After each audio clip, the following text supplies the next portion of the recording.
Kahapon, kung napanood nyo kahapon yung hearing dyan sa House Committee on Good Government and Public Policy tungkol sa mga anomalya sa PhilHealth, you would really be shocked, no? Talagang nakakasindak, no? Kung ano kalaki, the magnitude of the corruption and the theft. Naku, yung kanakawan parang ordinaryo, billions of pesos yung pera po ng mga OFW, yung kanilang contribution sa PhilHealth, especially noong mga taon 2015 and 2016, no? Pero hanggang ngayon may ano pa yan, yung korupsyon may epekto pa. Ibinunyag ni Ken Sarmento, yung dating Internal Audit Specialist ng PhilHealth, doon naka-assign sa Overseas Workers Welfare Administration o OWA upang i-monitor ang mga transaksyon para po sa mandatory PhilHealth contributions ng ating mga kapatid na nagtatrabaho sa iba't ibang bahagi ng mundo, no? Iba't ibang bansa sa buong mundo. Which, by the way, reminds me, marami tayong audience po sa labas ng Pilipinas ngayon. Natuklasan ni Ken Sarmento, matapang na tao ito, no? Napakabuting tao ito si Ken Sarmento, pero nakikita natin na sa halip na bibigyan siya ng gantimpala, no, for making the discovery, iniligay pa siya sa tinatawag na freezer, yung floating status, yung ano ka, may trabaho ka nga, may sweldo ka, pero wala ka namang mga tungkulin, no? Wala kang responsibilities. Yan po ang ginagawa ng mga makapangyarihan sa mga corrupt na mga agencies o organizations sa mga taong nakikipag-away sa mga katiwalian. Yan, katulad ko po, gusto ni Drilon. Gusto ni Drilon na mabilanggo ako. Gusto ng mga Dilawan, mabilanggo ako. Gusto ng mga FLM fanatics na mabilanggo ako. Kasi po, yung mga katulad ko ay bad news para sa kanila. Nakakasira po kami ng kanilang racket. Yan. Ito po si Ken Sarmento. So, natuklasan po ni Ken Sarmento noon pa, noong 2015 pa, na may isang napakalaking sindikato na nag-ooperate dyan sa OWA at sa mga recruitment agencies na binibigyan ng assignment, no? They were given responsibilities bilang collecting agents na tinatawag, na sila na lang po ang kukuha. Sila na lang po ang tatanggap ng pera bilang mandatory contribution ng mga OFWs para po sa PhilHealth, 2,400 per year. Imagine mo yan, 2,400 per year yan, bawat PhilHealth member. So, you can just imagine, no, kung ilang bilyon lahat-lahat ang nakaw ng sindikato na ito. Ang ginamit nila ay peking resibo. Can you imagine na nakaisip sila ng paraan na ipalusot yung mga peking resibo? So, talagang hindi po ito mangyayari. Hindi po ito maging posible kung walang kasabwat sa matataas na level diyan sa Philippine Health Insurance Corporation o yung PhilHealth. Yan. Okay. Nakakolekta mula sa OFW ng 2,400 pesos na yearly contribution, subalit hindi ito pumasok sa PhilHealth. In short, ang akala ng mga members ng mga OFW na inisyuhan o binigyan ng mga peking resibo, bayad na sila. At yung kanilang pamilya, asawa, mga magulang o mga anak, no, kasi yun ang covered sa PhilHealth, no, na kapag kinailangan ospital ay malaki po ang maiaambag ng PhilHealth, ay dahil po naranasan ko yan personal, no, na talagang napakalaki po yung tulong ng PhilHealth pag tayo po ay na-ospital. So malaki po yung nababawas no? Meron pa rin tayong babayaran sa ospital, pero napakalaki po ng bawas, no? So ito po ang nangyari sa kanila. Akala nila bayad sila. So sa isip nila, habang nagtatrabaho sa labas ng bansa, sabi niya, kung may mangyari man na magkasakit, no? O may aksidente at may ospital, wala tayong dapat, hindi malaki yung problema natin, no? Dahil nandiyan yung PhilHealth. Ang nangyari dito, kapag may na-ospital sa pamilya ng mga OFW na ito, hindi ito nakakatanggap ng benepisyo mula sa PhilHealth. Katulad po ng yung pang-araw-araw na allowance para sa kwarto sa ospital. I think mga 2,000 plus bawat araw yan, no? Yung mga bayad sa doktor, yung mga laboratory fees, at iba't mga gamot, no? May allowance din yan para sa gamot. Ayon yun, may schedule sila, depende kung ano yung sakit mo o yung kaso mo, na nakalagay dyan yung mga maximum limits na tinatawag sa bawat pasyente, no? So, nagugulat lang sila. Marami po nagrereklamo na pagdating sa ospital, yung report sa kanila, hindi pa kayo nakabayad, no? Kaya ito pala ang dahilan. This is the reason kung bakit po na hindi pumapasok sa PhilHealth yung kanilang contribution. Na kailangan po yun para po yung system ng PhilHealth kikilalanin, no? PhilHealth will recognize yung kailangan nilang ibigay, no, i-extend na tulong o benepisyo sa pamilya ng OFW. So base po dito sa ulat, no, sa natuklasan ni Ken Sarmiento, no, na mahigit 1.2 billion. Naku, 1.2 billion pesos ang nawala sa PhilHealth sa taong 2015, 2015. Ito po ang hindi pumasok na contribution ng OFW. Siyempre, pag hindi pumasok na sa PhilHealth, ninakaw. Di ba? Hindi mahirap unawain yun. Ninakaw yung pera ng mga member ng sindikato na ito. At nakikita natin that this involves high-ranking officials ng ahensya na ito. Ninakaw ng sindikato. Napansin ko kaagad, no, na year 2015, ang biglaang paglaki ng nakawan ng pera sa OFW contributions dyan sa PhilHealth. 2015. Ano bang pumapasok sa inyo pag nabanggit yung taon na yon? 2015. 2015, I will show you, papakita ko po sa inyo, na ito po yung taon na marami po ang nakawan na nangyari sa Department of Health at dyan din po sa PhilHealth, maliban po sa contribution ng OFW PhilHealth contributions. Okay. So, itong 2015, it was also during this year na nangyari yung paglipat ng mahigit 10 bilyong piso. 10.6 billion in fact, no? 10 billion 600 million pesos na pera na nakalaan para sa benepisyo ng mga katulad ko na senior citizens, although 2015.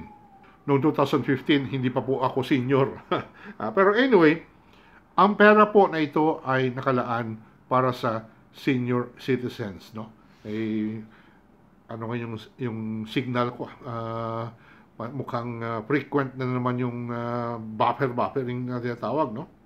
So, 10.6 billion pesos po na pera na nakalaan para sa senior citizens benefits ay tinanggal at inilipat, no? Inilipat ni then DOH Secretary Janet Garin na ngayon ay congresswoman ng 1st District of Iloilo, inilagay doon sa kanyang proyekto na magpapatayo daw ng mahigit 6,000 na barangay health stations at pagbili ng ibang mga gamit, no, na kunwari para sa health, no, sa kalakasan ng taong bayan, no. So 10.6, it was also on this year, during this year 2015. And no, ito po sa 10.6 billion na ito na para sa mahigit 6,000 na health center sa mga barangay. Ghost projects, yung masobra 5,000 at kalahati. Mga mahigit 500 lang yung naitayo, substandard pa. Yung iba, yung 5,500, talagang wala, kahit isang pirasong lansang, wala pong dumating sa mga barangay kung saan dapat ito napunta. Kita nyo? 2015. And it was also in December 2015 na yung Department of Health ay bumili o naglaan ng mahigit 3 bilyong piso para po ibili doon sa Dengvaxia vaccine.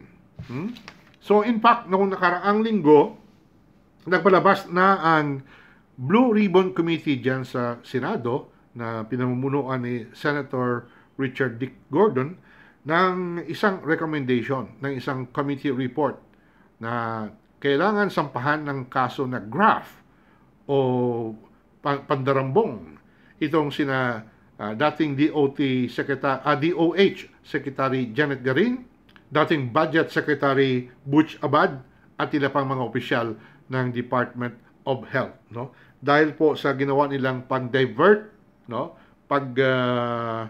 Pagpalihis nila ng pera, inilipat nila para doon sa pagpatayo daw ng barangay health stations sa buong bansa na hindi naman ipinatayo. Hindi, walang ganun po na proyekto na nangyari, no? Ginamit lang yung pera. At naniniwala ako na katulad din po yan sa 1.2 billion pesos galing po sa OFW contributions. Napunta po ito sa campaign funds ng Liberal Party. Dahil pinaghahandaan ng panahon na yon ng Liberal Party ang pagtakbo ni Mar Rojas bilang Pangulo ng Pilipinas at ni Leni Robredo bilang pangalawang Pangulo. So talagang yung pera po dyan sa PhilHealth, ito po ang nilikom nila. Nilikom nila at ginamit para sa politika. Isang napakalaking pagnanakaw, napakasalbahe.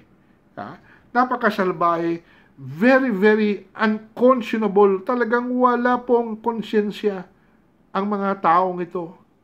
Maitim talaga yung budhi nila. Naisip pa nila pati yung pera mula sa OFW, kayo dyan na nagtatrabaho sa ibang bansa, na kayo ay willingly, voluntarily nagpalabas kayo ng 2,000 piso para po sa inyong PhilHealth contribution. Para po na may proteksyon ang mga members of your family. Subalit, sinalbahe kayo. Sinalbahe kayo ng Liberal Party dahil ito po ang nangyari. So bakit po na PhilHealth tsaka DOH ang pera na kinuna nila para sa campaign funds? Dahil alam nyo, gusto sana nila doon sa DAP, Disbursement Acceleration Program, at mula pa noong 2011 doon na po sila lumilikom ng malalaking halaga ng pera sa DAP. Gusto sana nila nina Aquino, Drilon, Abad at mga pinuno ng Liberal Party hanggang 2016 ito na nakaw na lang sila ng pera ng taong bayan para lamang na manatili sila sa kapangyarihan. Yung tinatawag sa Ilonggo, ginigisa tayo sa sariling mantika. Ganyan na yan sa Tagalog, no? We were fried, no? We were fried in our own lard. Ginisa tayo sa ating sariling mantika. Ganyan po ang nangyari. So may pattern, no? So may pattern talaga nakikita natin ngayon. 2015, yun ang common denominator. Dito talaga halos sabay-sabay. Halos sabay-sabay na nangyari po ito ang mga nakawan na ito. And it was also in 2015 na daang-daang milyong piso na pera ng PhilHealth ang ibinayad sa mga television networks para ipalabas yung TV commercials kung saan naging modelo ng PhilHealth si Risa Hontiveros. Siya yung nagpapaliwanag na kayo po ay meron pong ganitong benepisyo na matatanggap pag kayo po ay PhilHealth member. Ganun ang papel ni Risa. Kaya hindi po maitago sa atin. It cannot be hidden. No? The truth cannot be hidden from us. Hindi po yan maitago sa taong bayan. Na inabuso ng Liberal Party ng Aquino administration. Again, PhilHealth, kita niyo naman walang